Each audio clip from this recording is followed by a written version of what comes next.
میری بہن کا بدلہ تیری بہن چکائے گی۔ سکندر خانزادہ کی بہن کو بازل خان نے کڈنیپ کیا تو اس نے بازل خان کی بہن کو اٹھوا لیا۔ جتنی مرضی دیر رکھو یہاں، مجھے بس کھانا ٹائم پر مل جانا چاہیے۔ بختاور معصومیت سے بولی تو سکندر بھڑکا۔ اچھا نا، غصہ تو نہ کریں۔ اس کے ماتھے پر آئے بالوں کو ٹھیک کرتے بولی تو سکندر کی نگاہ اس کے سینے پہ پڑی۔ دوپٹہ ٹھیک کرو۔ اس کے نسوانی حسن سے نظریں چراتا بولا، کیوں؟ میں پیاری نہیں؟ لہجہ بھیگا تھا۔ اس کا ضبط جواب دے گیا، بتاؤں تمہیں کہ کتنی پیاری ہو؟ وہ سوار رفتگی سے دیکھتے ہوئے پوچھنے لگا، مگر وہ اسے اس کے حسین ہونے کا ثبوت دیتے ہوئے اس کی انہی دھڑکنوں کو۔ یہ لمس اس کے پورے وجود پر تھا، اس کا تپتا لمس اس کی رگوں تک میں اترنے لگا تھا۔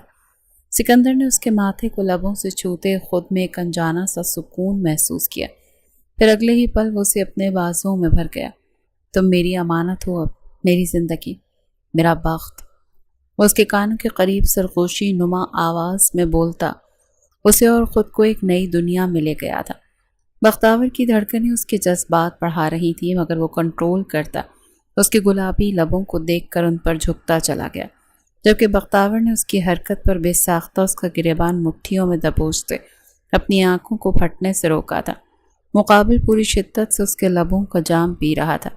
شرم اور غصے سے اس کی رنگت سرخ پڑی، مگر پرواہ کسے تھی؟ تمہارا دماغ خراب ہو گیا ہے سکندر؟ وہ اب اس کی بیوی دا جان کی آواز پورے لاؤنج میں گونج رہی تھی۔ جب ان کی بات پر سکندر نے اپنی لہو رنگ آنکھیں ان پر ٹکائیں۔ مجھے فرق نہیں پڑتا دا جان، مجھے میری بہن اس حویلی میں چاہیے، ورنہ میں اسی کا رستہ اپنا کر اس کی بہن کو اٹھا لاؤں گا۔ اس کی وحشت ناک آواز پہ وہاں کھڑا ہر شخص کانپا تھا۔ وہ کئی سال بعد لندن سے واپس آیا تھا، جب اسے خبر ملی تھی کہ اس کی بہن کو 1 سال پہلے بازل خان نے کڈنیپ کرتے اس سے نکاح رچا لیا تھا، مگر کسی نے اسے بتانا ضروری ہی نہیں سمجھا۔ وہ خوش ہے وہاں، بہت خوش ہے میرے بچے، خدا را اس کی زندگی خراب نہ کرو۔ سلما خان نے آگے بڑھتے اسے یقین دلانا چاہا، جب وہ سر جھٹک گیا۔ مطلب آپ سب لوگوں نے فیصلہ کر رکھا ہے کہ وہ وہیں رہے گی؟ اس نے ایک نگاہ ان سب پر ڈال کر حتمی انداز میں پوچھا تو سب نے اس بات میں سر ہلایا۔ ٹھیک ہے، رہ لے وہ یہاں، مگر میں بدلہ لیے بغیر سکون سے نہیں بیٹھوں گا، بتا رہا ہوں آپ کو۔ اس نے کاندھے اچکا کر وارن کرنے والے انداز میں بولتے اپنا قدم روم کی جانب بڑھائے، جبکہ باقی سب ان کی دھمکیوں پر اپنا سر پکڑ کر بیٹھ گئے تھے۔ وہ ایسا ہی جنونی اور جذباتی سا بندہ تھا، اس کا دماغ گھوم جائے تو کسی ایک کی نہیں سنتا تھا، اور اب بھی کچھ یہی ہوا تھا۔ خان حویلی رئیس خان کا راج تھا۔ رئیس خان اور المیرا خان نے یہ حویلی کافی سینچ کر بنائی تھی، جہاں وہ خود اپنے ایک بیٹے کے ساتھ رہتے تھے۔ رئیس خان اور المیرا خان کا محض ایک ہی بیٹا تھا، وقاص خان، جو حد سے زیادہ لاڈلا اور سلجھا ہوا انسان تھا۔ وقت گزرتا گیا اور وقاص خان کی شادی ان کی خالہ زاد سلما خان سے ہوئی۔ دونوں نے نہایت خوشی سے اس رشتے پر رضامندی دیتے اپنا خوبصورت سفر شروع کیا۔ جب شادی کے 2 سال بعد انہیں سکندر کی آمد کی خبر ملی، پورے اسلام آباد میں مٹھائیاں بانٹی گئی تھی، کیونکہ خانزادوں کا وارث آیا تھا، اور پھر سکندر کے 4 سال بعد اللہ نے انہیں ایک معصوم سی بیٹی سے نوازا تھا، حورم خان، نہایت خوبصورت اور معصومیت کا پیکر، دنیا کی الجھنوں سے دور اپنی ہی دنیا میں مگن رہنے والی ایک کم گو لڑکی، جو محبت میں گرفتار ہوئی بھی تو اپنے ہی دشمنوں کے بیٹے کی محبت میں۔ وہ معصوم سا دل رکھنے والی یہ لڑکی نیلی آنکھوں والے لڑکے پہ دل ہار بیٹھی تھی، اور پھر ایک دن اس نیلی آنکھوں والے لڑکے کی نگاہ اس معصوم پری پیکر پر پڑی تو پلٹنا بھول گئی۔ بازل خان، آفریدیوں کا سپوت اور اکلوتا وارث، اس معصوم لڑکی کی آنکھ نظر کا اسیر ہو چکا تھا۔ کوئی رشتے کے لیے نہیں مانے گا، یہ سوچ آتے ہی اسے کڈنیپ کرتا، اس سے نکاح کر چکا تھا، اور پھر نکاح کے بعد وہ حویلی میں آتا، اس نکاح کا اعلان کر کے ان سب کے رونگٹے کھڑے کر گیا تھا۔ سکندر خان زادہ کا خوف سب کی رگوں میں سرایت کر گیا تھا۔ وہ اپنے بزنس کی وجہ سے کچھ سالوں کے لیے باہر گیا تھا، اور یہی وجہ تھی کہ کسی نے اس کو حورم کے نکاح کی خبر نہیں دی تھی، ورنہ وہ آتے ہی بازل خان کو گولیوں سے اڑاتا، اس کی جان لے لیتا۔ جبکہ خانزادہ حویلی والوں نے اپنی بیٹی کو دشمنوں کی حویلی میں جاتے دیکھ دشمنی کو ختم کرنے اور امن کا اعلان کیا تھا، اور ان دونوں کا رشتہ امن کا نشان بن گیا۔ یہ اس علاقے میں ہونے والا پہلا نکاح تھا جس کے بدلے امن کا اعلان سننے کو ملا تھا، ورنہ خان اور دشمنی ختم کر دیں؟ ناممکن۔ خرم کو بازل کی ہی ضد پر دھوم دھام کے بغیر اس کے ساتھ ہی رخصت کر دیا گیا تھا۔ بازل نے ہر کڑواہٹ ایک طرف کرتے ان کو یقین دلایا تھا کہ وہ خرم کی عزت اور خرم کا خیال رکھنے میں کوئی کوتاہی نہیں کرے گا، جس پر خانزادہ حویلی والے کافی مطمئن ہو گئے تھے، کیونکہ وہ جو کہتا تھا کرتا بھی تھا۔ خرم کدھر ہو یار؟ وہ کب سے بیٹھی بور ہو رہی تھی، جبکہ خرم کو اپنے کمرے سے نکلنے کی فرصت نہیں مل رہی تھی۔ آ گئی ہوں، ایک تو تمہارا لالا ہے نا، نہ خود اٹھتا ہے نہ مجھے کمرے سے نکلنے دیتا ہے۔ روانی سے بولتی وہ اچانک سے ٹھٹک کر اپنی زبان دانتوں تلے دبا گئی، جب اگلے ہی پل بختاور کا قہقہہ بے ساختہ تھا۔ ہوئے ہوئے کیا بات ہے؟ اسے کونی مار کر ہلکا سا چیڑتی جھینپنے پر مجبور کر گئی، جب خرم نے اسے آنکھیں دکھائیں۔ شوقی نہ ہو زیادہ، میرا وہ مطلب نہیں تھا۔ جب کچھ نہ سوجا تو آنکھیں نکال کر گھورتے ہوئے اس پر روب ڈالنا چاہا، جسے بختاور نے کسی خاطر میں نہ لاتے۔ اچھا، اور کیا کیا کرتا ہے لالا؟ دلچسپی سے پوچھتی وہ آنکھوں میں شرارت بھرے اس کی جانب متوجہ ہوئی تو خرم کا دل کیا کہ اپنی زبان کاٹ لے، جس نے اس لڑکی کے سامنے بولنے کی گستاخی کر دی تھی۔ بکواس نہ کرو اور مووی لگاؤ۔ خرم نے آنکھیں نکال کر اسے حکم دیتے ایک ادا سے بال جھٹکے تو وہ منہ بسوڑ کر رہ گئی۔ کاش مجھے بھی کوئی یوں ہی کڈنیپ کر کے لے جائے، ہائے کتنا مزہ ہے۔ دعا کی صورت میں ہاتھ اٹھا کر حسرت سے کہتی وہ خرم کی آنکھیں پھیلا گئی۔ کیا تم پاگل ہو؟ اس کے ہاتھوں کو پکڑ کر اپنی طرف کھینچتے خرم نے ڈپٹتے ہوئے کہا تو بختاور نے اس کی جانب گھوری ڈالی۔ کیا ہے؟ خود کر لی اور میری دفعہ پاگل؟ واہ بھائی واہ! ہاتھوں کو نچا نچا کر بولتی وہ اسے پکڑنے پر مجبور کر گئی تھی۔ ارے موٹی عقل والی، میرا وقت الگ تھا اور اللہ کا شکر ہے کہ مجھے بازل ملا۔ ہر مرد بازل جیسا نہیں ہوتا پاگل۔ اس کے سر پر چپت لگاتے ہوئے بولی تو بختاور سمجھنے کے انداز میں سر ہلا گئی، جبکہ پلے اس کے کچھ بھی نہیں پڑا تھا۔ آفریدی ولا میں حاکم خان اپنی چھوٹی سی فیملی کے ساتھ رہتے تھے۔ حاکم خان اور نصرت خان کے 2 بچے تھے، بڑا بیٹا بازل خان اور چھوٹی بیٹی بختاور خان۔ بے حد شرارتی، دماغ سے شیطان، شکل سے معصوم، اپنے بھائی اور بھابھی کی لاڈلی 17 سالہ بختاور خان جو نہ جانے کس بدلے کی بھینٹ چڑھنے والی تھی۔ کالج کے گیٹ پر کھڑی بختاور بار بار اپنی کلائی پر بندھی گھڑی کو دیکھ رہی تھی اور لبوں کو دانتوں تلے دبائے ہوئے تھی۔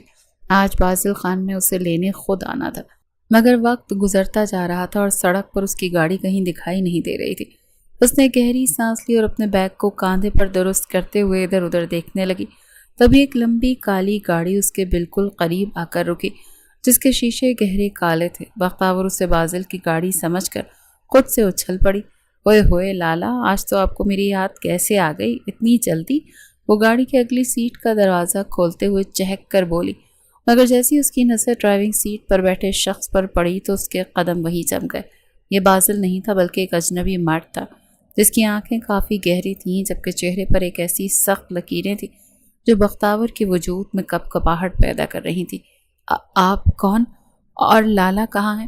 وہ پیچھے ہٹتے ہوئے غصے سے بولی تو سکندر نے گاڑی کا شیشہ تھوڑا اور نیچے کیا، جس سے اس کی آنکھوں کی وحشت بختاور تک پہنچی۔ بازل مصروف ہے اور اسی نے مجھے تمہیں لینے بھیجا ہے، جلدی گاڑی میں بیٹھو ورنہ مجھے خود آ کر تمہیں اٹھا کر لے جانا پڑے گا۔ سکندر کی آواز میں ایسی دھمکی تھی کہ بختاور کو لگا جسے اس کا دم گھٹ رہا ہو۔ نہیں، میں کسی اجنبی کے ساتھ نہیں جاؤں گی، چاہے لالا خود ہی کیوں نہ کہہ دیں۔ آپ کون ہوتے ہیں مجھے اٹھانے والے؟ وہ اپنی جگہ ڈٹی رہی اور سکندر کی آنکھوں میں آنکھیں ڈال کر اس نے للکارا۔ سکندر نے گاڑی کا دروازہ کھولا اور باہر نکل آیا۔ اس کا قد بختاور کے سامنے ایک دیوار کی طرح کھڑا تھا، جس سے بختاور کو اپنی ہستی بہت چھوٹی محسوس ہوئی۔ میں سکندر ہوں، سکندر خان زادہ، اور اب تمہارے لیے بہتر یہی ہے کہ چپ چاپ بیٹھ جاؤ، کیونکہ میرے صبر کا پیمانہ لبریز ہو چکا ہے۔ وہ ایک سرد لہجے میں بولا تو بختاور کی آنکھیں حیرت سے پھیل گئیں۔ اسے سکندر خانزادہ کا نام سن کر یاد آیا کہ یہ تو خرم بھابھی کا بھائی ہے، جس کے بارے میں بازل اکثر گھر میں ذکر کرتا تھا۔ تو آپ ہیں وہ غسیل کینگرو جو خرم کو ہم سے چھیننا چاہتے ہیں؟ اس نے اپنی ہمت جمع کر کے کہا تو سکندر نے گہری سانس لی اور اپنی پیشانی پر ہاتھ رکھا۔ دیکھو بختاور، میں یہاں تم سے بحث کرنے نہیں آیا ہوں۔ بازل نے ہی مجھے بھیجا ہے تاکہ تم خیریت سے گھر پہنچ جاؤ۔ اب مزید ڈرامہ مت کرو۔ وہ تھکے ہوئے لہجے میں بولا تو بختاور نے ایک طنزیہ مسکراہٹ کے ساتھ اسے گھورا۔ اگر لالا نے بھیجا ہے تو وہ خود کیوں نہیں آئے؟ کیا انہیں ڈر لگتا ہے مجھ سے؟ وہ ایک کے بعد ایک سوال کر کے سکندر کو پاگل کر رہی تھی۔ سکندر کی کن پٹی کی رگ پھڑک اٹھی، مگر اس نے خود کو قابو میں رکھا اور گاڑی کا دروازہ مزید کھول دیا۔ میرا دماغ مت کھاؤ بختاور، اگر تم نہیں بیٹھو گی تو میں تمہیں اس طرح اٹھا کر گاڑی میں ڈالوں گا کہ پورا کالج دیکھتا رہ جائے گا۔ اب فیصلہ تمہارا ہے۔ اس کی دھمکی میں وہ سنجیدگی تھی کہ بختاور کو سمجھ آ گئی کہ اس کے پاس اور کوئی چارہ نہیں۔ وہ بڑبڑاتے ہوئے گاڑی میں بیٹھ گئی اور دروازہ زور سے بند کیا۔ سکندر بھی گاڑی میں بیٹھ گیا اور گاڑی کو تیز رفتاری سے سڑک پر دوڑا دیا۔ راستے پر بختاور اپنی زبان سے گولیاں برساتی رہی۔ ویسے آپ کو پتا ہے آپ کتنے برے لگ رہے ہیں غصے میں، اور یہ گاڑی کتنی خوفناک ہے جسے کسی کا جنازہ لے جا رہا ہوں۔ وہ مسلسل بولے جا رہی تھی اور سکندر کی برداشت ختم ہوتی جا رہی تھی۔ کیا تم 1 منٹ کے لیے چپ رہ سکتی ہو، یا مجھے تمہارا منہ بند کرنے کا کوئی طریقہ ڈھونڈنا پڑے گا؟ وہ چلاتے ہوئے بولا تو بختاور نے ایک دم ہونٹوں پر انگلی رکھ لی، مگر اس کی آنکھوں میں ابھی بھی شرارت باقی تھی۔ اچانک اس کی نظر سڑک کنارے لگے گول گپوں کی ایک ریڑھی پر پڑی تو وہ خوشی سے اچھل پڑی اور زور سے چیخ کر بولی، ارے گول گپے والا بھائی، گاڑی روکو، گاڑی روکو، جلدی روکو، مجھے گول گپے کھانے ہیں۔ سکندر نے ایک دم بریک لگائی، جس سے گاڑی جھٹکے سے رکی اور اس کا سر اسٹیئرنگ کے قریب جا پہنچا۔ تمہارا دماغ تو واقعی خراب ہے بختاور، ہم سڑک کے بیچ میں کھڑے ہیں اور تم گول گپے کی بات کر رہی ہو۔ سکندر کی آواز میں اب چیخنے کی شدت تھی۔ مجھے کوئی فرق نہیں پڑتا کہ ہم کہاں ہیں، مجھے بھوک لگی اور جب تک میں گول گپے نہیں کھاؤں گی میں نہیں ہلنے والی۔ وہ اپنی ضد پر اڑ گئی اور معصومیت سے سکندر کو دیکھنے لگی۔ سکندر نے اپنی مٹھیوں کو بھینچا اور ایک گہری سانس لے کر گاڑی سے باہر نکلا۔ وہ اس لڑکی کی ضد سے تنگ آ چکا تھا، مگر وہ جانتا تھا کہ یہ خاموش نہیں ہوگی۔ اس نے ریڑھی والے کو اشارہ کیا اور گول گپوں کی 2 پلیٹیں لے کر واپس آیا۔ گاڑی میں بیٹھتے ہوئے اس نے وہ پلیٹ بختاور کے سامنے کر دی۔ یہ لو، اب تو خوش ہو؟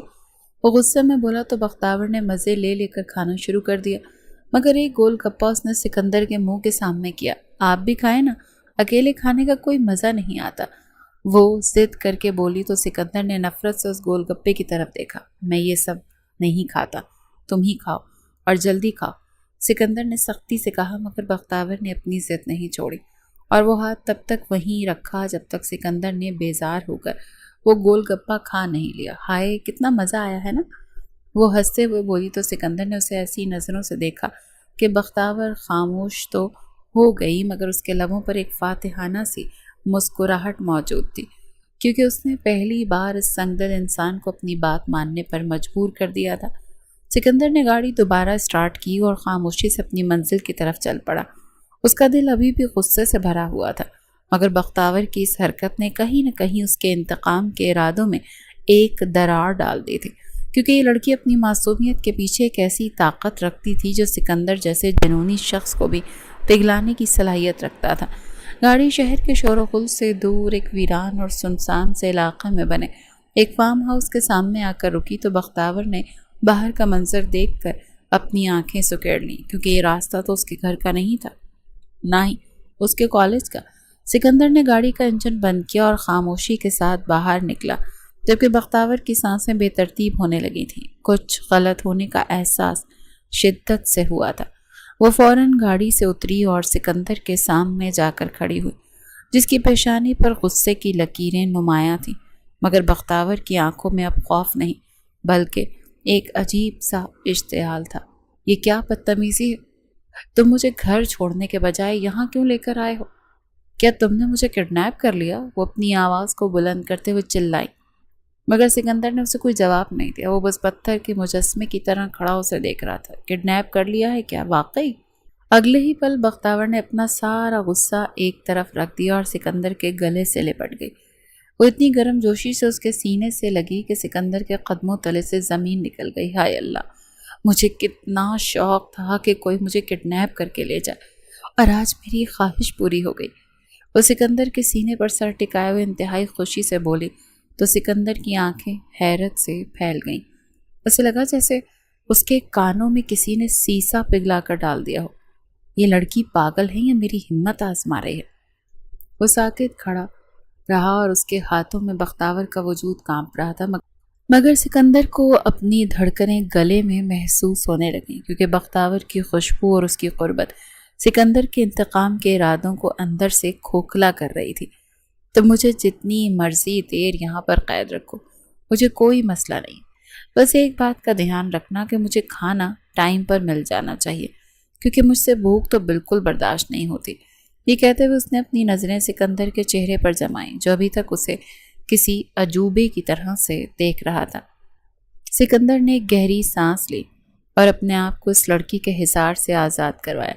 اس کی آنکھوں میں دوبارہ وہی وحشت ابھر آئی۔ وہ دھاڑتے ہوئے اس کے قریب ہوا۔ تم پاگل ہو چکی ہو بختاور، کیا تمہیں اندازہ بھی ہے کہ تم کس کے ساتھ ہو؟ میں تمہیں یہاں مارنے لایا ہوں، تمہاری زندگی برباد کرنے کے لیے، اور تم ہو کے کھانے پینے کی باتیں کر رہی ہو۔ اس کے لہجے میں ایسی دھاڑ تھی کہ فارم ہاؤس کے پرندے بھی اڑ گئے، مگر بختاور کے لبوں پر مسکراہٹ کی ایک لہر باقی تھی۔ وہ سکندر کے اتنا قریب آئی کہ اس کی سانس اس کے سینے سے ٹکرائے۔ اس نے اپنے نازک ہاتھوں سے سکندر کے ماتھے پر بکھرے بالوں کو بڑے پیار سے پیچھے کیا تو سکندر کے جسم میں کرنٹ سا دوڑا۔ اچھا نا، غصہ تو نہ کریں، آخر میں آپ کی مہمان ہی تو ہوں، اور خانزادے مہمانوں کے ساتھ غلط رویہ نہیں رکھتے، میں اچھے سے جانتی ہوں۔ وہ اپنی معصوم آواز میں بولی تو سکندر کے دل کی دھڑکنیں بے قابو ہو کر اس کے سینے میں کسی ڈھول کی طرح سے بجنے لگیں۔ یہ دھڑکنیں اس کی نہیں تھی، یہ اسے کسی اور کی آواز لگ رہی تھی۔ اسے لگا جیسے وہ اپنی ہی کسی جنگ میں ہار رہا ہو۔ سکندر کا ضبط جواب دینے لگا تھا۔ اس کی آنکھوں میں جو انتقام کی آگ تھی وہ آہستہ آہستہ ایک عجیب سی کشش میں بدل رہی تھی۔ اس کی بات پہ اب سے اپنے اندر کچھ ٹوٹتا ہوا محسوس ہو رہا تھا۔ شاید میں اس کے انتقام کا ارادہ، بختاور کی معصومیت اور اس کا یہ بے لوث انداز سکندر خانزادہ جیسے سخت گیر انسان کو موم کی طرح پگھلا رہا تھا۔ اسے لگا کہ اگر وہ یہاں ایک لمحہ بھی اور رکا تو وہ خود پر قابو کھو دے گا۔ اس نے ایک دم بختاور سے رخ پھیرا اور لمبے لمبے ڈگ بھرتا ہوا فارم ہاؤس کے اندر کی طرف نکل گیا۔ اسے اپنی ہی سانسوں پر قابو پانا مشکل ہو رہا تھا، اور اسے یہ ماننا پڑ رہا تھا کہ وہ اس لڑکی کے سحر میں بہت تیزی سے جکڑا جا رہا ہے۔ پیچھے کھڑی بختاور اسے جاتے ہوئے دیکھ کر گھورتے ہوئے کاندھے اچکا کر اس کے پیچھے ہی قدم بڑھا گئی۔ اس کے چہرے پر کوئی ڈر، کوئی خوف نہیں تھا۔ جس چیز نے سکندر کے دل میں ہلچل مچا دی تھی وہ فارم ہاؤس کے ایک تاریک کونے میں کھڑا تھا، جہاں کا ماحول اس کے اندر جلتی ہوئی آگ سے بھی زیادہ گرم تھا۔ اس نے اپنی جیب سے فون نکالا اور ایک نمبر ڈائل کیا، جس کی ایک ایک بیل سکندر کے انتقام کو مزید دہکا رہی تھی۔ کیا بیماری ہے؟ کیوں اس وقت میرا دماغ خراب کر رہے ہو؟ بازل نے اکتاہٹ سے کہتے ہوئے اپنے آگے پڑے لیپ ٹاپ کو بند کرتے پوچھا تو سکندر نے ایک سرد اور ظالمانہ قہقہ لگایا، جو فون کی اسپیکر سے نکل کر بازل کے کانوں میں زہر کی طرح اترا تھا۔ تمہاری بہن میرے پاس ہے بازل، بالکل ویسے ہی جیسے تم میری بہن کو 1 سال پہلے اٹھا کر لے گئے تھے۔ آج اس کا بدلہ تمہاری بہن چکائے گی۔ اس نے بازل کے سر پر بم پھوڑا تھا۔ کیا بکواس کر رہے ہو؟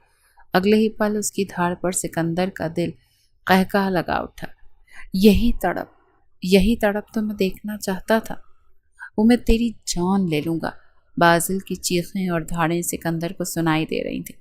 وہ غصے سے پاگل ہو رہا تھا، مگر سکندر کے لبوں پر اطمینان کی ایک عجیب سی مسکراہٹ تھی۔ تم اسے نہیں چھو سکتے سکندر، تم ایک درندے ہو۔ اگر تم نے اسے کچھ بھی کیا تو میں تمہیں زمین کے اندر سے بھی ڈھونڈ کر نکال لوں گا۔ بازل کے لہجے میں اب خون کی پیاس تھی، مگر سکندر نے اسے ٹوکتے ہوئے ایک ایسا جملہ کہا جس نے بازل کے قدموں تلے سے زمین ہی کھینچ لی۔ تم مجھے روکنے کی کوشش کر سکتے ہو بازل، لیکن اگر تم میں ہمت ہے تو میری بیوی بننے سے بچا لو، کیونکہ یہ نکاح تو اب ہو کر رہے گا اور پھر تم ہمیشہ کے لیے اپنی بہن کو کھو دو گے۔ سکندر نے اس سے کچھ بھی کہنے سے پہلے فون بند کر دیا اور اسے دیوار پر دے مارا، جس سے فون کے ٹکڑے پورے کمرے میں بکھر گئے، مگر اس کے اندر کی بے چینی اب بھی کم نہیں ہو رہی تھی۔ وہ جانتا تھا بازل لوکیشن ٹریس کرے گا، اسی لیے اس نے فون توڑ کر قصہ ہی تمام کر دیا۔ دوسری طرف آفریدی حویلی میں کوہرام برپا تھا۔ بازل کا چہرہ غصے سے سرخ ہو چکا تھا اور وہ پاگلوں کی طرح کمرے میں ادھر سے ادھر چکر کاٹ رہا تھا۔ جب حورم کمرے میں داخل ہوئی تو اس کے قدموں کی چاپ سن کر بازل رکا جس کی آنکھوں میں آنسو اور غصہ ایک ساتھ دیکھ حورم کا دل دہل گیا۔ وہ تیزی سے آگے بڑھی اور بازل کے سینے پر ہاتھ رکھ کر اسے پرسکون ہونے کا اشارہ کیا۔ بازل، کیا ہوا ہے؟ مجھے بتائیں، آپ اتنے پریشان کیوں ہیں؟ حورم کی آواز میں لرزش تھی۔ وہ بازل کے چہرے کو اپنے ہاتھوں میں لے کر اس سے جواب چاہ رہی تھی۔ تمہارا بھائی حورم، وہ میری بہن کو اٹھا کر لے گیا ہے اور اب وہ اس سے نکاح کی دھمکی دے رہا ہے۔ بازل کی آواز میں ایسا کرب تھا کہ حورم کے قدم لڑکھڑا گئے۔ کیا؟ وہ بے یقین ہوئی جب بازل صوفے پر اپنا سر پکڑ کر بیٹھا تھا۔ اس کی حالت دیکھ کر حورم کے دل کو کچھ ہوا۔ اگلے ہی پل اس نے بازل کے چہرے کو اپنے پہلو میں لیا تھا اور اس کے سر کو اپنے سینے سے لگا کر اسے تسلی دینے لگی۔ نہیں بازل، لالا ایسا نہیں کر سکتا۔ وہ غصہ ضرور ہے، وہ انتقام کا پیاسا ہے، لیکن وہ کسی بے گناہ لڑکی کو نقصان نہیں پہنچائے گا۔ مجھے یقین ہے اپنے بھائی پر۔ حورم نے اسے پیار سے سمجھاتے ہوئے کہا اور اس کی پیشانی پر بوسہ دیا۔ تو سکندر کی وحشت میں مجھے معلوم ہے، لیکن بختاور بہت معصوم ہے اور وہ اسے کبھی نہیں توڑے گا۔ ہمیں ابھی حویلی چلنا چاہیے، لالا سے بات کرنی چاہیے، شاید وہ ہماری بات مان لے۔ اگر میری نہیں مانیں گے تو داجی کی تو ماننی ہی پڑے گی نا، وہ سب کچھ ٹھیک کر دیں گے، بس آپ خود پر قابو رکھیں۔ حورم نے پورا اعتماد انداز میں کہا تو بازل کو جیسے ایک نئی امید ملی تھی۔ وہ دونوں فوری طور پر ولا سے نکلے اور گاڑی کے حویلی کی جانب موڑا، جہاں ان کے مطابق سکندر ان کا منتظر تھا، مگر وہ بے خبر تھے کہ وہ اس وقت حویلی میں نہیں بلکہ اپنے فارم ہاؤس پر موجود ہے، جبکہ حورم دل ہی دل میں اپنے لالا کے بارے میں سوچ رہی تھی۔ اسے اپنے بھائی کو اس انتقام کی آگ سے بچانا ہوگا۔ وہ بختاور کی زندگی کو یوں برباد ہونے نہیں دے سکتی تھی، اپنے لاڈلے بھائی کے ہاتھوں تو بالکل بھی نہیں۔ فارم ہاؤس کے بڑے سے ڈرائنگ روم میں شام کا دھندلکا اتر چکا تھا اور کمرے میں موجود بھاری فانوس کی روشنی میں سکندر کے چہرے پر ایک عجیب سی سنگینی تھی۔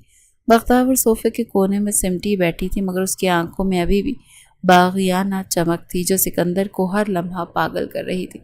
سکندر نے گہرا سانس لیا اور اپنے کوٹ کی جیب سے ایک چھوٹی سی سیاہ مخملی ڈبی نکالی اور ٹیبل پر دھڑ سے پٹک دی، جس کی آواز سے بختاور کے وجود میں ایک لہر دوڑی۔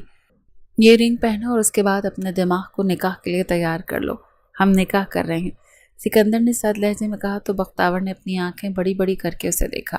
نکاح؟ پاگل ہو گئے ہو کیا؟ تم مجھے یہاں لائے ہو یا اپنے ساتھ زندگی برباد کرنے کے لیے مجھے شادی نہیں کرنی؟ تم سمجھتے کیا ہو خود کو؟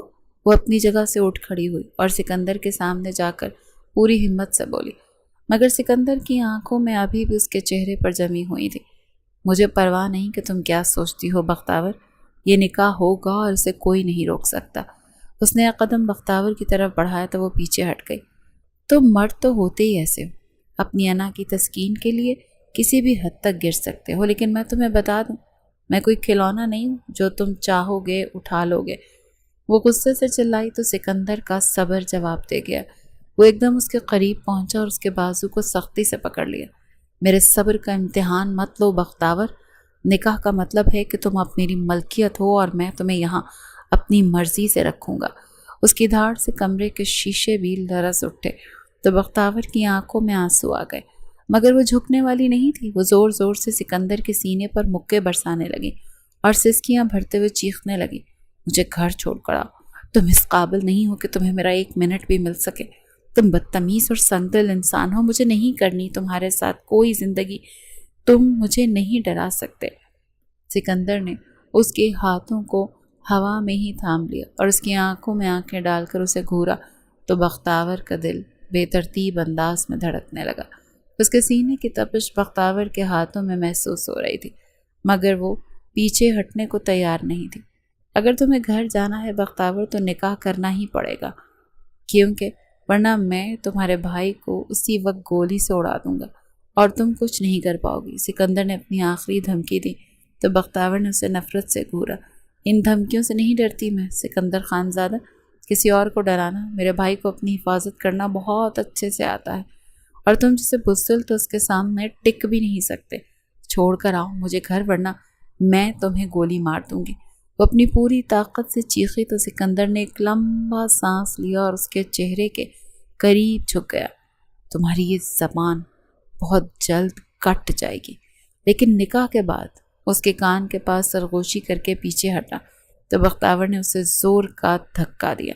تبھی کمرے کا دروازہ کھلا اور ایک نکاح خواں اور 2 گواہ اندر داخل ہوئے، جنہیں سکندر نے پہلے ہی بلوا لیا تھا۔ بختاور نے انہیں دیکھا تو اس کا رنگ اڑ گیا۔ سکندر، تم یہ نہیں کر سکتے، یہ زبردستی ہے۔ وہ دہائی دیتی رہی مگر سکندر اسے بازو سے پکڑ کر اس کے سر پر دوپٹہ دے کر اس کا چہرہ چھپاتے اسے صوفے کی جانب لے گیا۔ بختاور کی دہائیاں عروج پر تھیں مگر وہ ایک بھی سننے کے موڈ میں نہیں تھا۔ ٹھیک ہے، پھر اڑا دو بازل کی گاڑی کو، اس نے جیسے ہی فون پر دھاڑتے ہوئے کہا۔ اگلے ہی پل بختاور نے اس کا ہاتھ تھام کر روتے ہوئے نفی میں سر ہلایا۔ وہ اپنے بھائی کی زندگی پر کسی قسم کا رسک نہیں لے سکتے تھے۔ اپنے آنسوؤں کو صاف کرتے اس نے سکندر کی جانب نفرت سے دیکھا۔ تمہیں ایسا ستاؤں گی نا کہ پچھتاؤ گے مجھ سے نکاح کرنے پر۔ وہ سختی سے آنسو صاف کرتے ہوئے دل میں عہد کرتی ہوئی نکاح نامے پر دستخط کر گئی تھی۔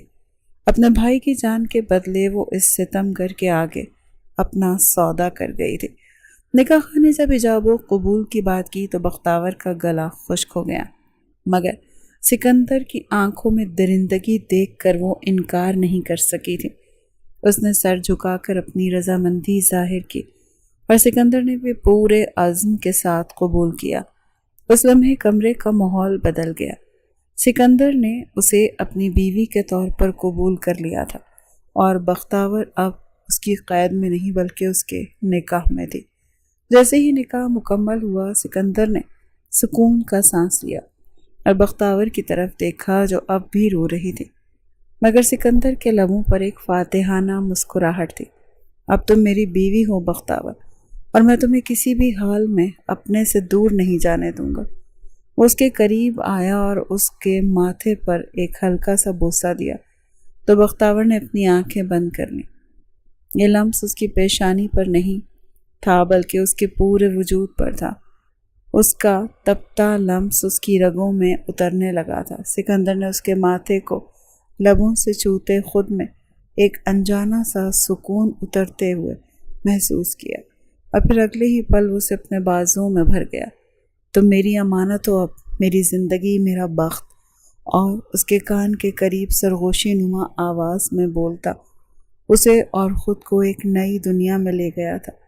بختاور کی دھڑکنیں اس کے جذبات بھڑکا رہی تھیں مگر وہ کنٹرول کرتا اس کے گلابی لبوں کو دیکھ کر ان پر جھکتا، اس کی ہر آواز کو، سانس کی دھڑکن کو خود میں اتارتا گیا تھا، جبکہ بختاور نے اس کی اس حرکت پر بے ساختہ اس کا گریباں مٹھیوں میں دبوچتے اپنی آنکھوں کو پھٹنے سے روکا تھا۔ مقابل پوری شدت سے اس کے لبوں کا جام پی رہا تھا۔ شرم و غصے سے اس کی رنگت سرخ پڑی مگر پرواہ کسے تھی۔ بختاور کی آنکھیں گھومنے لگی تھیں، ایک مدہوشی تھی جو سر پر سوار ہو رہی تھی۔ اسے لگا کہ اگر وہ اب نہ رکا تو وہ اسے روک نہیں پائے گی۔ سکندر نہ چاہتے ہوئے بھی اس نے ایک کوشش کی تھی اسے روکنے کی مگر مقابل اسے اپناتا ہی چلا گیا۔ فارم ہاؤس سے واپسی کا سفر ایک ایسی خاموشی میں گزرا جس میں ہر لمحہ ایک نئے طوفان کی نوید سنا رہا تھا۔ سکندر کے چہرے پر ایک فاتحانہ سکون تھا جبکہ بختاور گاڑی کی کھڑکی سے باہر ویرانے کو دیکھ رہی تھی۔ اس کے ذہن میں وہی الفاظ گونج رہے تھے کہ اب تم سکندر خانزادہ کی بیوی ہو، اور یہ حقیقت اسے اندر سے جھنجھوڑ رہی تھی۔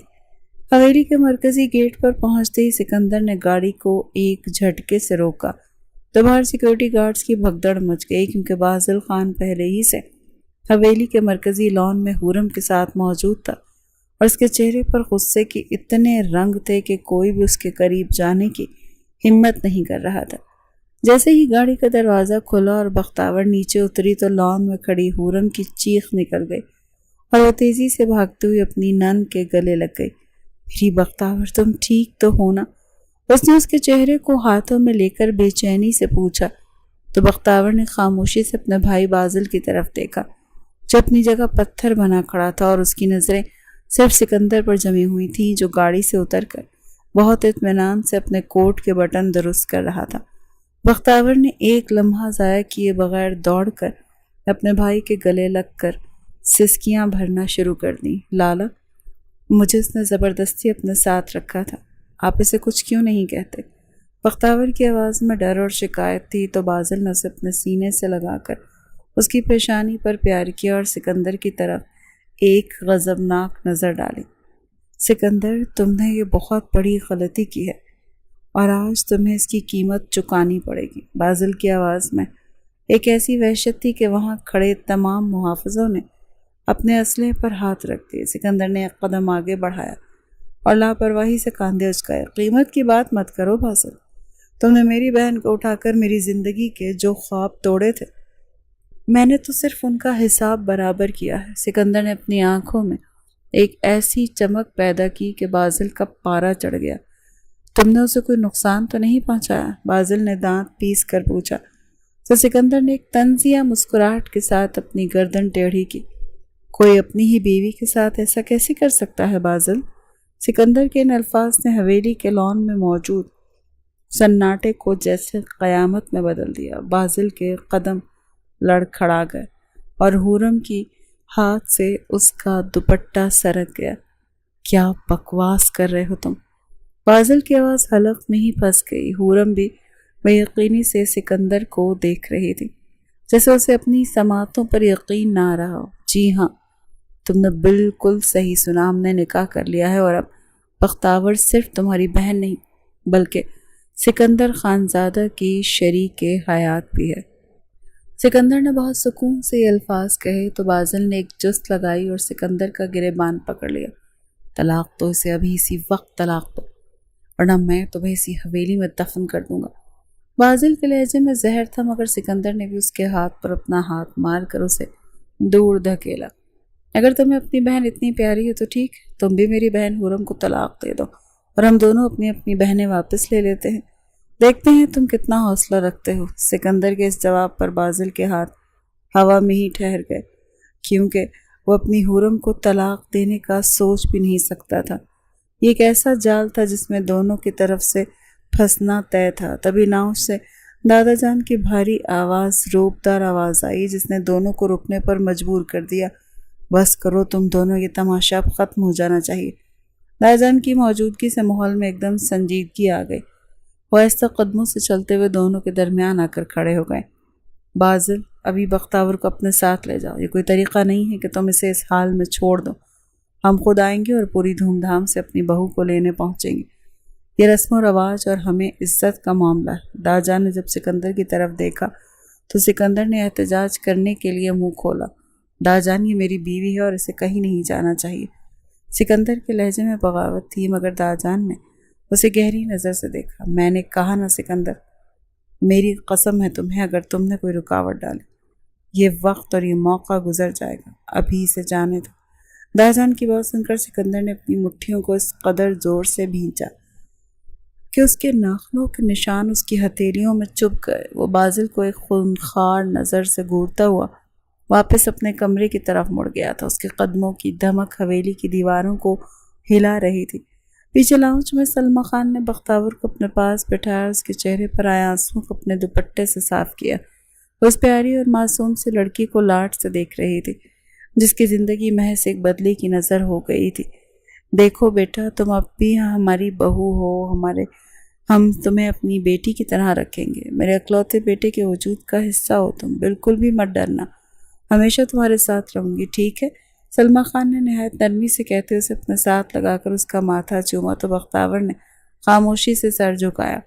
اس کا دل خوشی سے بھنگڑے ڈالنے کا کر رہا تھا کہ کم از کم کوئی تو تھا جو اس سکندر کے خلاف اس کے سامنے کھڑا تھا۔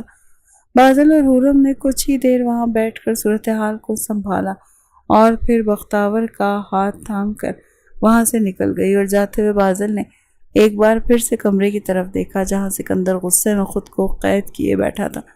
یہ صرف ایک ملاقات نہیں تھی بلکہ خانزادوں اور آفریدیوں کے درمیان ایک ایسا رشتہ بن چکا تھا جس کی بنیاد انتقام پر تھی، مگر اس کی دیواریں اب محبت اور ضد کے سنگ دل راستوں سے گزر رہی تھیں۔ بختاور جب گاڑی میں بیٹھی تو اسے اپنے پیچھے سکندر کی وہ نگاہیں محسوس ہو رہی تھیں جو اسے کسی شکاری کی طرح دیکھ رہی تھی۔ اسے یقین تھا کہ وہ اسے اپنی آنکھوں سے نگل جانے کی کوشش ہی کر رہا ہوگا۔ حویلی کے پرسکون فضا اب ایک انجانے شور میں بدل گئی تھی اور ہر کسی کے دل میں صرف ایک ہی سوال تھا کہ کیا یہ نکاح دو خاندانوں میں امن لائے گا یا پھر یہ دونوں کی زندگیوں کو تباہی کے دہانے پر لا کھڑا کرے گا۔ بختیور نے اپنے بھائی کے کاندھے پر سر رکھا اور آنکھیں موند لیں۔ اسے سکندر کی وہ دھمکی یاد آ رہی تھی کہ وہ اب اس کی امانت ہے اور یہ امانت اب سکندر کے انتقام کی گرداب میں پھنس چکی تھی، جس سے نکلنا بختیور کے لیے ناممکن سا لگتا تھا، مگر اس کی ہمت اور اس کی معصومیت نے سکندر کے دل میں جو دراڑ ڈالی تھی، شاید وہ دراڑ ہی ان کے رشتوں کو مضبوط کرنے کی وجہ بننے والی تھی۔ رات کے 12:30 بج رہے تھے اور آفریدی حویلی میں ہر طرف ایک گہری خاموشی چھائی ہوئی تھی، مگر بختیور کی آنکھوں میں نیند کا نام و نشان نہیں تھا۔ وہ اپنے کمرے کی کھڑکی کے پاس بیٹھی چاند کو دیکھ رہی تھی اور اس کے ذہن میں سکندر کے وہ الفاظ گونج رہے تھے جو اس نے نکاح کے وقت کہے تھے کہ اب تم میری امانت ہو۔ اسے محسوس ہو رہا تھا کہ اس کے ارد گرد کی فضا میں ایک عجیب سی گرمی ہے جو کسی کے وجود کی موجودگی کا احساس دلا رہی تھی۔ اچانک کمرے کے دروازے پر ایک ہلکی سی دستک ہوئی اور اس سے پہلے کہ بختیور کچھ پوچھتی دروازہ آہستہ سے کھلا اور سکندر خانزادہ اس کے کمرے میں داخل ہوا۔ اس کی آنکھوں میں وحشتناک شدت تھی کہ بختیور کا دل بے قابو ہو کر دھڑکنے لگا۔ وہ تیزی سے کھڑی ہوئی اور اپنے دوپٹے کو درست کیا جس سے اس کی بے چینی صاف ظاہر ہو رہی تھی۔ تم یہاں کیا کر رہے ہو؟ رات کے اس پہر یہ آفریدی حویلی ہے، یہاں کسی کو آنے کی اجازت نہیں۔ بختیور نے اپنے لہجے میں سختی لانے کی کوشش کی، مگر اس کی آواز میں کپکپاہٹ تھی جس نے سکندر کی مسکراہٹ کو مزید گہرا کر دیا تھا۔ سکندر نے اس کی بات کا کوئی جواب نہیں دیا۔ وہ کمرے کے وسط میں آ کر رک گیا۔ وہ بختیور کی طرف بڑھا جس کی ہر حرکت پر اس کی نظریں جمی ہوئی تھیں۔ وہ کسی شکاری کی طرح اس کے قریب آیا اور اس کی آنکھوں میں جھانکتے ہوئے دھیمے لہجے میں بولتا اس کے کان کے قریب جھکا، میں اپنی بیوی سے ملنے آیا اور مجھے روکنے کا حق کسی کے پاس نہیں، تمہارے اس بھائی کے پاس بھی نہیں۔ اس کا سرسراتا لہجہ بختیور کا دل کپکپا گیا۔ اس نے پیچھے ہٹنے کی کوشش کی تھی مگر اس کا سامنا دیوار سے ہوا اور سکندر نے اپنے ہاتھوں کو دیوار پر ٹکاتے ہوئے اسے اپنے حصار میں لے لیا۔ یہ اب تم حد سے بڑھ رہے ہو، نکلو میرے کمرے سے ورنہ زور سے شور مچا کر سب کو بلا لوں گی۔ اس نے انگلی اٹھا کر وارن کرتے ہوئے کہا تو سکندر نے اس کی دھمکی کو کسی خاطر میں نہ لاتے ہوئے اسے ٹوکتے ہوئے اس کے ماتھے پر بکھرے بالوں کو بڑے پیار سے پیچھے کیا۔ ہاں تو مچاؤ نہ شور، اچھی بات ہے، تمہارا بھائی دیکھ لے گا تو اور بھی بہتر ہوگا، اسے پتہ چلے گا کہ میں اپنی چیز کے لیے کسی بھی حد تک جا سکتا ہوں اور کتنا بےتاب ہوں تمہیں پانے کے لیے۔ سکندر کا لہجہ اتنا پرسکون اور پرکشش تھا کہ بختیور کا غصہ ایک دم ٹھنڈا پڑ گیا۔ اس کی خوشبو جو ہمیشہ سکندر کے وجود کے ساتھ رہتی تھی اب بختیور کو اپنی گرفت میں لے رہی تھی۔ اس کی گمبھیر آواز میں کہے گئے الفاظ اس کے رگوں پے میں دوڑ گئے۔ بے ساختہ اس نے اپنی نظریں جھکائی تھیں۔ وہ ان آنکھوں کی تاب مزید برداشت نہیں کر سکتے تھے جو اسے کسی خاص چیز کی طرف دیکھ رہے تھے۔ سکندر نے اس کی ٹھوڑی کو آہستہ سے اوپر اٹھایا اور اس کے چہرے کو غور سے دیکھنے لگا۔ وہ اس کی معصومیت اور اس کی اس شوخی کا دیوانہ ہو رہا تھا جو سکندر جیسے سنگدل شخص کو بھی اپنا غلام بنا چکی تھی۔ تم نے مجھے اتنا بے چین کیوں کر رکھا ہے؟ بخت کہ میں اب اپنے انتقام کو بھی بھولنے لگا ہوں، اس نے سرگوشی کرتے ہوئے کہا۔ تو بختیور نے اپنی آنکھیں کھول لیں اور اس کی آنکھوں میں جھانکا۔ کون سا انتقام؟ اپنا سارا انتقام ختم کرو، پھر کروں گی تم سے شادی، ورنہ بھول جاؤ۔ بختیور نے اس کے سینے پر ہاتھ رکھ کر غصے سے کہا تو سکندر کے دل کی دھڑکنیں اس کے ہاتھ کے نیچے تیزی سے دھڑکنے لگیں جو اس کی حالت کی گواہی دے رہی تھی۔ اب تو دل چاہ رہا ہے کہ واقعی بھول جاؤں، تمہارے چہرے نے ویسے بھی کہاں کم وقت کچھ یاد رہنے دیا۔ اپنا سر پیچھے کی جانب پھینک کر ہلکا سا ہنستے سکندر نے اسے اپنے بازوں میں بھرا تو بختیور نے سکندر کے گلے میں اپنی باہیں ڈال دیں اور اس کے کاندھے پر اپنا سر ٹکا دیا۔ تم ایسے کر کر کے مجھے پاگل کر رہی ہو۔ اس کی حرکت پر سکندر کے جذبات ابھرنے لگے۔ تبھی اس کے کان میں سرگوشی کرتے ہوئے بولا تو بختیور نے ناک سکوڑا جسے دیکھ کر وہ اس کی ناک پر لب رکھ گیا۔ بہت جلد آؤں گا تمہیں ہمیشہ کے لیے اپنی پناہوں میں قید کرنے۔ اس نے بختیور کے کانوں میں سرگوشی انڈیلی تو اس نے مسکراتے ہوئے اپنا منہ مزید اس کی گردن میں گھسیڑ دیا۔ یہی حرکتیں کر کے تم نے مجھے میرے انتقام سے پیچھے ہٹایا ہے۔ اسے خود میں گھستے دیکھ وہ تعصب سے سر ہلا کر بولا تھا۔ تو بختیور نے سر اٹھا کر اس کی جانب گھور کر دیکھا۔ اس کے گھورنے پر سکندر نے محبت سے اس کے گالوں پر لب رکھے، جس پر وہ جھیمتے ہوئے دوبارہ سے اپنا منہ اسی کی گردن میں چھپا گئی۔ سکندر نے اسے ایک بار پھر اپنی گرفت میں لیا۔ تم میری ہو اور ہمیشہ رہو گی۔ کسی میں ہمت نہیں ہے کہ وہ تمہیں مجھ سے چھین سکے۔ ایک آخری بوسہ لے کر وہ کمرے سے باہر نکل گیا، جبکہ پیچھے وہ اپنے وجود کو دیکھتی لال ہونے لگی۔ یہ مرد جب اس کے قریب آتا تھا اس کی حالت بگاڑ کر رکھ دیتا تھا۔ ابھی بھی اس کی حالت بری طرح بکھری ہوئی تھی، اسے سدھار کر بھی نہیں گیا تھا۔ وہ بدتمیز نہ ہو تو سر جھٹک کر کہتی، وہ اپنے کپڑوں کو ٹھیک کرتی اپنے بستر کے اندر گھس گئی۔ یہ شخص جاتے جاتے اس کے حواسوں پر نیند بھی طاری کر گیا تھا۔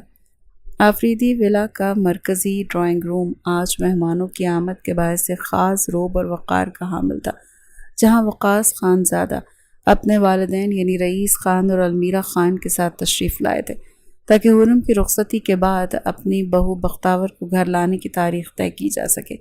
لان کے گیٹ سے اندر داخل ہوتے ہوئے سکندر کی چال میں غرور تھا، اور اس نے سیاہ رنگ کا سوٹ پہن رکھا تھا جس کی شخصیت کی وحشت کو اور بھی نکھار رہا تھا، جبکہ بازل خان اسے اپنے ولا میں استقبال کرتے ہوئے بھی ایسے دیکھ رہا تھا جیسے وہ کسی دشمن کو اپنے گھر میں خوش آمدید کہہ رہا ہو۔ سلام دعا کے بعد جب سب لوگ ڈرائنگ روم میں براجمان ہوئے تو فضا میں ایک بوجھل سی خاموشی تھی، جس کا اندازہ وہاں موجود بزرگوں کو بخوبی تھا، مگر وہ اپنے معاملات کو صبر و تحمل سے چلانا چاہتے تھے۔ سکندر نے صوفے پر ٹیک لگائی اور اپنی نظریں سامنے بیٹھے بازل پر جما دی، جس کے چہرے پر سکندر کی آمد سے خاص طرح کی اکڑ موجود تھی۔ تمہارے ولا میں آنا کسی معجزے سے کم نہیں ہے، شاید اس کا مطلب یہ ہے کہ اب تمہارا انتقام ٹھنڈا پڑ گیا۔ سکندر نے اپنی چائے کا کپ ٹیبل پر رکھتے ہوئے طنزیہ لہجے میں کہا، تو بازل نے ایک سرد مسکراہٹ کے ساتھ اپنی گردن تھوڑی سی خم کی۔ تم غلط فہمی میں ہو سکندر، یہ سب صرف ایک رسم نبھانے کے لیے ہے تاکہ بڑوں کے فیصلوں کے مطابق بختیور اپنے آپ کو سنبھال سکے، باقی انتقام تو خون کے ہر قطرے میں زندہ رہتا ہے۔ بازل کی بات پر سکندر کے ماتھے پر بل پڑے تھے۔ اس نے ایٹیٹیوڈ سے اس کی جانب دیکھتے سر جھٹکا، جس کے سب لوگ تعصب سے ان کی جانب دیکھ رہے تھے، جن کی چونچ کبھی بند نہیں ہوتی تھی۔ رئیس خان اور حاکم خان نے ایک دوسرے کو دیکھا اور بزرگانہ شفقت کے ساتھ دونوں کو مخاطب کیا۔ اب جب رشتے جڑ چکے ہیں تو پرانے گلے شکوے ختم ہو جانے چاہیے، اور تم دونوں کو اب ایک خاندان کی طرح رہنا چاہیے، کیونکہ اب دشمنی کا دور بیت چکا ہے اور محبت اور امن کا وقت ہے۔ ان کے کہنے پہ دونوں کے چہروں پر کڑواہٹ گھلی تھی، مگر فی الحال موقع ایسا نہیں تھا کہ انکار کیا جاتا۔ جبھی چاروں ناچار سکندر اور بازل دونوں اپنی اپنی جگہ سے اٹھے اور بزرگوں کی بات مانتے ہوئے ایک دوسرے کے قریب آئے۔ جب وہ گلے ملے تو سکندر کی آنکھوں میں آگ سی تھی جو صرف بازل دیکھ سکتا تھا۔ اپنا بدلہ کبھی نہیں بھولوں گا، یہ یاد رکھنا۔ سکندر کی بات سن کر بازل کے لبوں پر ایک فاتحانہ مسکراہٹ پھیل گئی۔ اس نے اپنی نظریں سکندر کی آنکھوں میں گاڑی، تو تم نے میری بہن کے ساتھ کون سا کچھ کم کیا؟ بھولوں گا میں بھی کچھ نہیں۔ وہ کون سا کم تھا؟ دو بدو جواب دیتے اس کا منہ بند کرواتا تھا، جس پر سکندر کو دانت پیس کر پیچھے ہٹنا پڑا۔ دیکھ لوں گا میں، اس نے دھمکی آمیز انداز میں کہا، تو بازل کے لبوں پر مسکراہٹ پھیلی۔ ان کے چہروں پر یہ دھیمی سی مسکراہٹ اور خاموش جنگ صرف وہ دونوں ہی سمجھ سکتے تھے، مگر بزرگوں نے ان کی اس سرگوشی کو تعلقات کی بحالی سمجھا اور خوشی کا اظہار کیا تھا۔ ان کے مطابق وہ دونوں سدھر چکے تھے، جو کہ ایک ناممکن سی بات تھی۔ اس کے بعد رخصتی کی تاریخ کا تعین ہوا اور سب کی باہمی رضامندی سے اگلے مہینے کی 15 تاریخ طے پا گئی۔ پورا میں سارے معاملے میں خاموش بیٹھی بختیور کو دیکھ رہی تھی، جس کے چہرے پر ایک انجانی سی شرم اور سکندر کی موجودگی سے پیدا ہونے والی بے چینی تھی۔ سکندر نے جاتے ہوئے ایک بار پھر بختیور پر نگاہ ڈالی اور اسے ایک پیغام بھی دیا تھا جسے صرف وہی سمجھ سکی تھی۔ رخصتی کی تاریخ طے ہوتے ہی حویلی کے ماحول میں ایک وقتی سکون سا چھا گیا تھا، مگر دونوں کی طرف کی دیواروں کو معلوم تھا کہ یہ امن صرف ان کے لیے ہی ہے، کیونکہ سکندر خانزادہ اور بازل آفریدی کے درمیان ابھی بہت کچھ باقی تھا جو ان کی تقدیر کو کسی موڑ پر لا کر کھڑا کرنے والا تھا۔ مہمانوں کی روانگی کے وقت سکندر جب اپنی گاڑی کی طرف بڑھا تو اسے اپنے پیچھے بختیور کے قدموں کی چاپ سنائی دی، جو اسے دور سے دیکھ رہی تھی۔ سکندر نے گاڑی کا دروازہ کھولتے ہوئے ایک بار پھر پیچھے مڑ کر اسے دیکھا اور پھر گاڑی سٹارٹ کرتے وہاں سے نکلتا چلا گیا۔ پیچھے وہ اب سکندر کی حویلی میں جانے کے لیے نہ صرف تیار تھی بلکہ کسی نہ کسی طرح سے اپنے اندر ایک عجیب سی کشش بھی محسوس ہو رہی تھی جو اسے بار بار سکندر کی طرف کھینچ رہی تھی۔ آفریدی ولا میں اب ایک نئی گہما گہمی کا آغاز ہونے والا تھا، کیونکہ خانزادوں کی بہو بن کر جانے والی بختاور کا یہ سفر بہت سے جذباتی طوفانوں کو اپنے اندر سموئے ہوئے تھا۔ فاضل نے حورم کا ہاتھ تھاما اور اسے اپنے کمرے کی طرف لے گیا، جبکہ پیچھے لاؤنج میں خاموشی اور سکندر کی دھمکیوں کا ایک گہرا سایہ اب بھی باقی تھا جو ان سب کو یہ یاد دلاتا رہا کہ امن کا اعلان ہو چکا ہے۔ بارات کا دن آ چکا تھا اور آفریدی ولا کی فضا میں ایک عجیب سی گہما گہمی اور اداسی کا ملا جلا احساس تھا۔ ہر طرف گلاب کی پتیاں بکھری ہوئی تھیں اور مہمانوں کی آمد و رفت جاری تھی، مگر بازل خان کے دل پر جیسے کوئی بھاری پتھر رکھا ہوا تھا، کیونکہ آج وہ اپنی بہن کو اس شخص کے حوالے کرنے والا تھا جو اس کا سب سے بڑا دشمن تھا۔ حویلی کا ہر کونا بختاور کی ہنسی اور شرارتوں کو یاد کر رہا تھا، مگر آج وہ خاموشی سے اپنے کمرے میں تیار بیٹھی تھی۔ اس نے سرخ رنگ کا عروسی جوڑا پہن رکھا تھا جس پر سنہری کام اس کی معصومیت کو چار چاند لگا رہا تھا۔ اس کا چہرہ کسی کملائے ہوئے گلاب کی طرح تھا، کیونکہ وہ جانتی تھی کہ رخصتی صرف اس کے گھر سے دوسرے گھر کی نہیں بلکہ ایک نئی زندگی کی آزمائش ہے۔ تبھی دروازہ کھلا اور حورم اندر داخل ہوئی، جس نے بختاور کو دیکھ کر ایک گہری سانس لی اور اس کے قریب آ کر اس کے سر پر دوپٹہ ٹھیک کرنے لگی۔ دیکھو بختاور، ہمت نہیں ہارنی، لالا تمہیں بہت چاہتا ہے، بس اس کا اظہار کرنے کا طریقہ تھوڑا سخت ہے۔ حورم نے اسے ڈھارس بندھائی تو بختاور نے مسکرا کر سر ہلا دیا، مگر اس کی آنکھوں میں نمی تھی۔ باہر ڈھول کی تھاپ پر گاڑیوں کے ہارن بجنے لگے۔ سکندر خانزادہ اپنی بارات لے کر پہنچ چکا تھا۔ وہ ایک روایتی شیروانی میں ملبوس کسی بادشاہ کی طرح ولا کے لان میں داخل ہوا تو اس کی شخصیت کا روپ سب پر طاری ہو گیا۔ فاضل نے آگے بڑھ کر اس کا استقبال کیا، مگر ان دونوں کی نظروں کا تصادم ایک بار پھر کسی جنگ کی نوید سنا رہا تھا۔ سکندر نے اپنی آنکھوں سے حویلی کے دروازے کی طرف دیکھا جہاں سے بختاور کو باہر لایا جانا تھا۔ اس کا دل اپنی جگہ پر نہیں تھا۔ وہ بارات لے کر انتقام کے لیے آیا تھا، مگر آج اسے انتقام سے زیادہ بختاور کے وجود کی طلب تھی جو اسے اندر ہی اندر بے چین کر رہی تھی۔ جب بختاور کو بازل نے خود سہارا دے کر باہر نکالا تو سکندر کی سانسیں تھم سی گئیں۔ سرخ لباس میں وہ کسی پری پیکر سے کم نہیں لگ رہی تھی۔ سکندر کے قدم بے ساختہ اس کی طرف بڑھے اور اس نے بغیر کسی کی پرواہ کیے بختاور کا ہاتھ تھام لیا، جو اس کے لیے ایک حتمی اعلان تھا۔ بازل نے جب بختاور کا ہاتھ سکندر کے ہاتھ میں دیا تو اس کی آنکھوں میں نمی تھی۔ اس کی حفاظت کرنا سکندر، ورنہ میری اور تمہاری دشمنی کا اگلا باپ بہت خوفناک ہوگا، اس نے سکندر کے کان میں دھیمے لہجے میں کہا، جس کا سکندر نے کوئی جواب نہیں دیا، بس ایک ہلکا سا سر ہلایا تھا۔ وہ جانتا تھا بہنیں بھائیوں کے لیے کیا ہوتی ہیں۔ کچھ دیر تک رسومات ہوتی رہی تھیں جبکہ وہ دونوں اب سٹیج پر بیٹھے ہوئے تھے۔ بازل اور حورم نے انہیں ایک پل کے لیے بھی اکیلا نہیں چھوڑا، جس کی وجہ سے ان دونوں کو فی الحال کوئی بات چیت نہیں ہوئی تھی۔